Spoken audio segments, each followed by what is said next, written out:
Hello everyone, welcome back to the new video of AP Knowledge Point. July 1999. The Indian Army was winning crucial battles across the Kargil mountains. Tololing had fallen. Point 5140 had fallen. Tiger Hill had fallen. Point 4875 had become a symbol of extraordinary sacrifice. But in the Batalik sector, the battle was still raging. Ahead of the Indian troops stood another heavy defended mountain position, Khalubar, and leading the assault was a young officer of 111 Gorkha Rifles. His name was Captain Manoj Kumar Pandey. He had already told his comrades that he wanted to lead from the front. Now he would have the opportunity, but he would also face a battlefield from which he would never return. The Batalik sector. The Kargil War was not fought on a single mountain. It was spread across several difficult sectors. One of the most important was Batalik. The terrain here was among the most challenging of the entire conflict. Sharp ridges, deep valleys, rocky cliffs, snow, and extreme altitude. Enemy forces had occupied strategically important heights. Indian troops had to reclaim them one by one. One of those objectives was Khalubar, the Gorkhas. The assault force included soldiers of the 1st Battalion 11 Gorkha Rifles. The Gorkha soldier has a long tradition of courage in the Indian Army. Their famous battle cry Ayo Gorkhali has echoed across battlefields for generations. Now, in the mountains of Kargil, these soldiers were preparing for another extremely difficult assault. Among them was Captain Manoj Kumar Pandey, young, determined, and completely committed to his men. The officer. Captain Manoj Kumar Pandey had earned a reputation for courage and leadership. He did not want to command from a safe distance. He wanted to be where his soldiers were, at the front. As the operation approached, the responsibility became enormous. The objective was heavily defended. The approach was difficult, and the soldiers knew that the enemy would resist fiercely. But hesitation was not an option. The mission had to be completed. The climb. The assault began under extremely difficult conditions. Indian soldiers moved up the mountain. The higher they climbed, the more difficult the terrain became. The air was thin, the slopes were steep. The soldiers were carrying weapons and ammunition, and somewhere above them, enemy positions were waiting.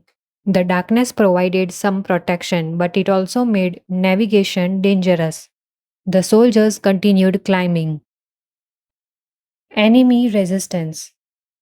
As Indian troops approached the objective, enemy positions opened fire. Machine guns, small arms, grenades, the mountain suddenly became a battlefield. The attackers had to move from one position to another while exposed to enemy fire.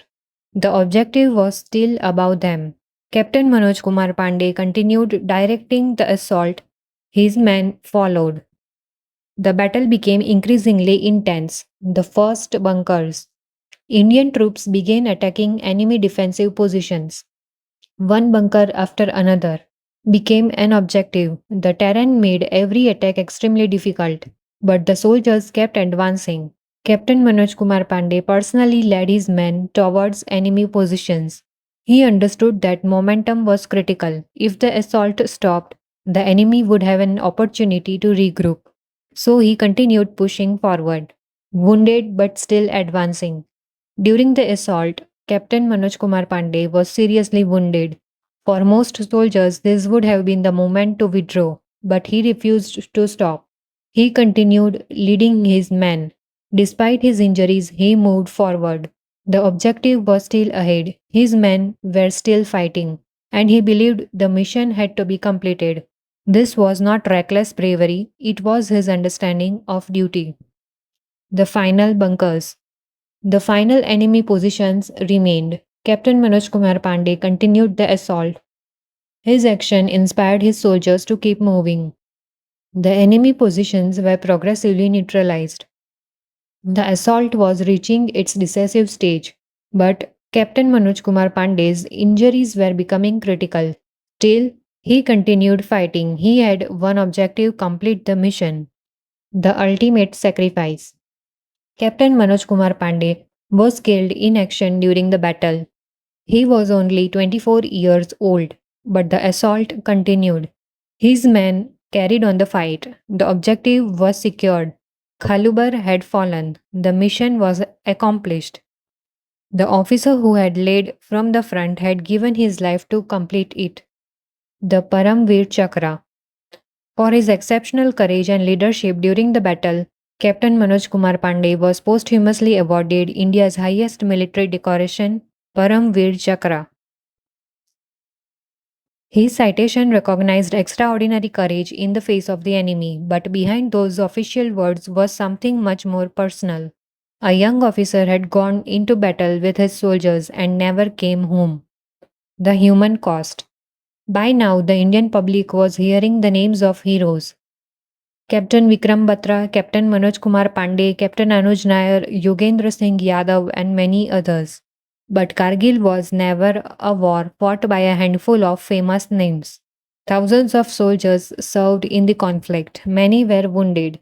Many made sacrifices that never became headlines.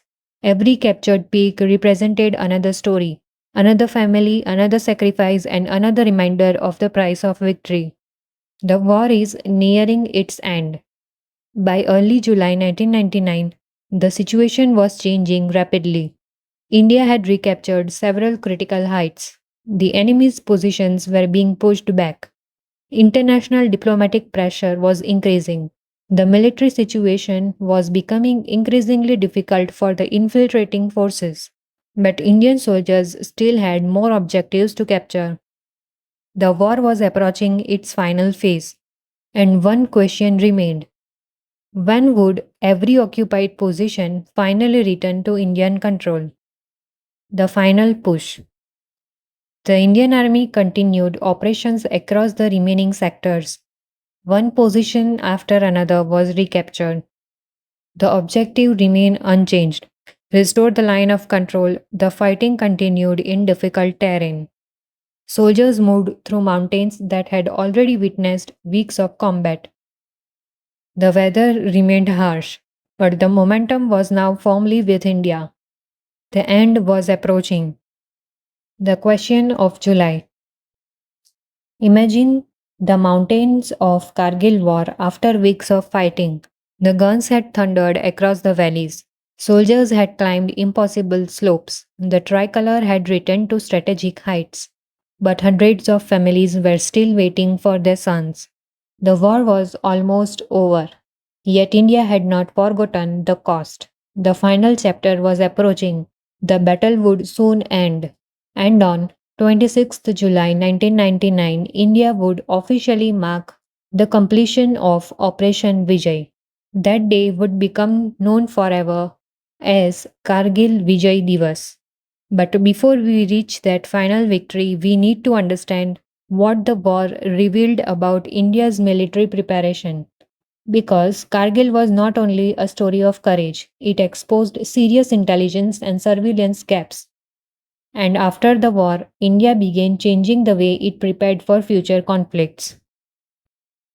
After Kargil, how one war changed India's defense strategy from the Kargil Review Committee to intelligence reforms to surveillance to jointness between the armed forces and to the creation of the Chief of Defense Staff. The lessons of Kargil would influence India's defense planning for decades.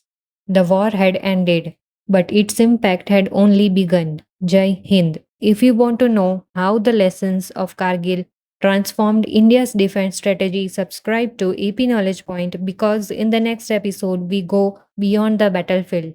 We uncover the lessons Kargil left behind.